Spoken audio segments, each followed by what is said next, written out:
بسم اللہ الرحمن الرحیم۔ السلام علیکم ورحمۃ اللہ وبرکاتہ۔ ہمارا جو آج کا موضوع ہے جس پہ ہم بات کریں گے وہ ہے رشتہ داری۔ رشتہ داری کو اللہ تعالیٰ نے قرآن پاک میں بار بار ذکر کیا ہے اس چیز کا کہ رشتہ داری کو جوڑا جائے۔ اللہ تعالیٰ نے جن چیزوں کا بار بار حکم دیا ہے، صلہ رحمی کرنا، اس چیز کا بار بار قرآن پاک میں حکم ہے، اور اسی کو کہتے ہیں کہ رشتوں کو جوڑنا، رشتہ داری کو جوڑنا۔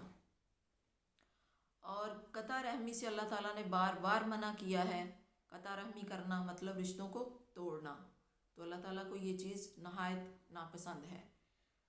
اس چیز کو، جن چیزوں کو اللہ نے جرم قرار دیا ہے قرآن پاک میں، ان میں ایک چیز جو ہے وہ رشتہ داری کو توڑنے والی چیز ہے، جس کو اللہ نے جرم قرار دیا ہے۔ جب اللہ تعالیٰ نے رشتہ داری کو پیدا کیا تھا تو اس وقت اس نے اللہ کی کمر سے چمٹ کے کہا تھا کہ یا اللہ مجھے لوگ توڑیں گے، تو اللہ تعالیٰ نے کہا تھا کہ جو تجھے توڑے گا میں اس کو توڑ دوں گا، جو تجھے کاٹے گا میں اس کو کاٹ دوں گا، اور جو تجھے ملائے گا میں اس کو ملاؤں گا۔ اللہ تعالیٰ کو رشتہ داری جوڑنا اس قدر پسند ہے، بہت زیادہ عظیم عمل ہے یہ۔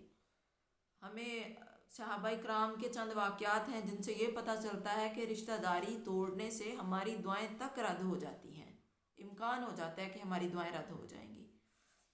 اور رشتہ داری جوڑنا، اللہ کے رسول صلی اللہ علیہ وسلم کے پاس ایک صحابی آیا اور اس نے آ کے عرض کیا کہ یا رسول اللہ صلی اللہ علیہ وسلم سے کہ میرے رشتہ دار جو ہیں وہ میرے ساتھ اچھا سلوک نہیں کرتے اور میں ان کے ساتھ اچھے سے پیش آتا ہوں، اور ان کا رویہ میرے ساتھ اچھا نہیں ہوتا۔ تو اللہ کے رسول صلی اللہ علیہ وسلم نے فرمایا کہ تم اپنے عمل کو جاری رکھو، تم ان کے ساتھ برا سلوک نہ کرو، تم رشتوں کو نہ توڑو، اگر وہ کرتے ہیں تو ان کو ویسا کرنے دو۔ اگر یہ کہا جائے کہ ہمارے رشتہ دار ہم سے اچھا سلوک نہیں کرتے، برے طریقے سے پیش آتے ہیں، یہی تو اصل آزمائش ہے، اسی سے تو پتہ چلتا ہے کہ ہم اللہ کے کتنے فرما بردار ہیں۔ لیکن آج کل کیا ہوتا ہے، ہم رشتوں کو کس طرح سے دیکھتے ہیں؟ جو معاشرے کی نظر ہے وہ ہے سٹیٹس کی۔ اگر کسی کے پاس زیادہ پیسے ہیں تو اس کو زیادہ عزت دی جاتی ہے، اگر کسی کے پاس کم ہے تو اس کو کم سمجھا جائے گا۔ ایسا نہیں ہونا چاہیے۔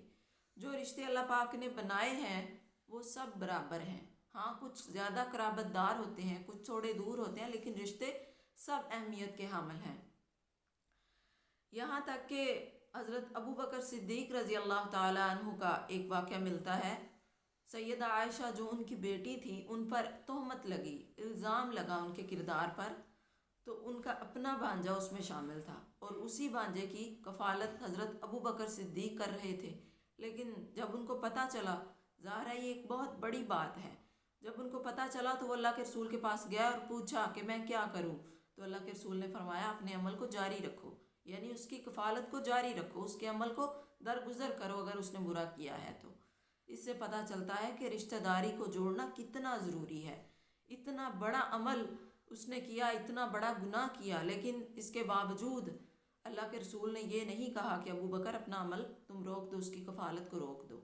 اور اسی طرح ایک اور واقعہ ملتا ہے حضرت ابو ہریرہ رضی اللہ تعالیٰ عنہ کا۔ وہ درس دے رہے تھے حدیث کا، اور آخر میں دعا ہوتی ہے محفل میں، مجلس میں، جو حدیث کی مجلس ہوتی ہے اس میں آخر میں دعا مانگنے سے پہلے وہ کہتے ہیں کہ مجھے ڈر ہے کہ ہماری دعا اس وجہ سے رد نہ ہو جائے کہ ہماری محفل میں کوئی ایسا شخص موجود ہو جس نے قطع رحمی کی ہو، جس نے رشتہ داری کو توڑا ہو۔ ایک آدمی اٹھا اور چلا گیا، اس نے جا کے کچھ ٹائم بعد وہ واپس آیا تو لوگوں نے پوچھا کہ ایسا کیا ہوا، کیوں گئے تھے تم؟ تو اس نے کہا کہ میری ایک پھپھی ہیں جن سے میں نے کافی عرصے سے بات نہیں کی تھی، ناراضگی چل رہی تھی، تو میں ان کے پاس گیا تھا صلح کرنے کے لیے تاکہ ہماری دعائیں رد نہ ہوں۔ تو اس سے پتہ چلا کہ رشتہ داری جوڑنا کتنا ضروری ہے، اور اللہ نے اس کا بار بار ذکر کیوں کیا ہے، رسول اللہ صلی اللہ علیہ وسلم نے بار بار اس کا حکم کیوں دیا ہے کہ ہم اپنی رشتہ داری کو قائم رکھیں، رشتہ داری کو جوڑتے رہیں۔ اللہ پاک سے دعا ہے اللہ ہمیں عمل کی توفیق عطا فرمائے، ہمارے جتنے بھی رشتہ دار ہیں ان سے اچھے طریقے سے پیش آنے کی توفیق عطا فرمائے، خواہ وہ دور کے ہوں خواہ وہ نزدیک کے ہوں۔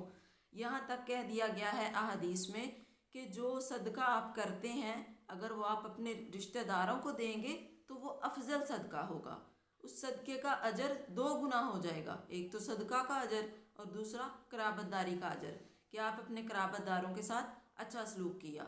اللہ سے دعا کرتی ہوں اللہ ہمیں عمل کی توفیق عطا فرمائے۔ اور غور کیجئے کہیں آپ کے رشتہ دار ایسے تو نہیں ہیں جو ناراض ہوں آپ سے، ان سے جا کے صلح کیجئے۔ یہاں تک حدیث میں آتا ہے کہ جب جمعرات کو اور سوموار والے دن لوگوں کے اعمال اللہ کے حضور پیش کیے جاتے ہیں تو فرشتوں سے اللہ تعالیٰ کہتے ہیں کہ جو لوگ آپس میں رنجیدہ ہیں، جن کی علیحدگی یا ناراضگی چل رہی ہے، ان سے ان کے جو اعمال ہیں ان کو الگ کر دو جب تک وہ صلح نہیں کر لیتے۔ تو اس سے پتہ چلا کہ ناراضگی رکھنا، رشتہ داروں کو ان کے ساتھ برا سلوک کرنا، رشتہ داری کو توڑنا کتنا بڑا گناہ ہے۔ اللہ ہمیں اس سے بچنے کی توفیق عطا فرمائے، آمین۔